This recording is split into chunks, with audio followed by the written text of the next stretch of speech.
Hey everybody, it's Mike Broadhurst with the Prudhomme team in the Carolina Realty Group.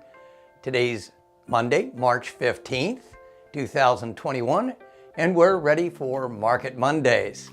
Let's go ahead and take a look at the numbers. This week we had 44 new properties come on the market and 55 this time last week, 50 this time last year. A small decline of about 12% in properties on the market. Overall, however, we have 467 properties coming on the market this year, year to date. Last year, through the same time period, 426. That means inventory is up by about 10%.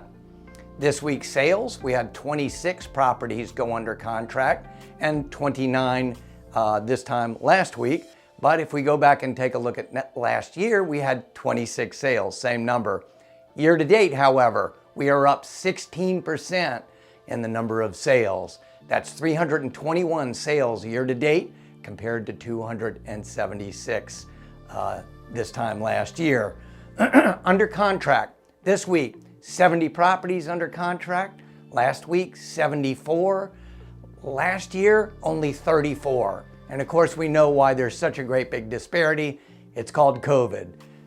In any event, that's a 106% increase in the number of properties under contract. Year to date, way up, 46%. 503 properties under contract compared to 345 this time last year. Hey folks, let's take a second, take a break. We'll ask you if you like the new format here on Facebook, would you give us a shout, tell us you like the page, and maybe even share it with your friends. Let's go ahead and look at the year-to-date sales numbers. Year-to-date, average sales price, $527,400. This time last year, $412,000. That's a 28% increase in the average selling price. Year-to-date, days on market, 101 days on market compared to 98 this time last year. That's a 3% increase in days on market. So let's just go back to the beginning of the year when we're comparing numbers and say that January through February, we would have expected something to be similar in the numbers. From this point on, from March until May at least, we're going to see dramatic changes in the numbers. Why? Of course, it's COVID and COVID related.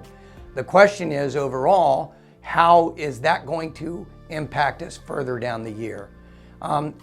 One important thing I think to note is last year at this time, interest rates were hovering just over 3.5%. Today, interest rates are about 3 3/8%, 3.25%. So they're down slightly. Just 3 months ago, interest rates were down to 2.5 to 2 5/8%. We're talking about 30-year fixed rate mortgages. So the question is, will this bump up in interest rates impact our market? We really don't know. We can anticipate in the coming months that the numbers will be way up sales-wise because of COVID. And so really, to get a real handle on this market and to see where we're headed for the rest of the year, we may need to wait until maybe August, September. But just to keep in mind, this time through January through February, pre-COVID, we had new listings, 265 last year and 369 this year, way up through February. The number of sales, 214 last year, 250 this year. So if we take similar markets and compare them, we can see that market activity is up pretty dramatically. Let's keep an eye on the market, and we'll see you again next week. I'm Mike Broadhurst with the Prudhomme team. Thanks, everybody.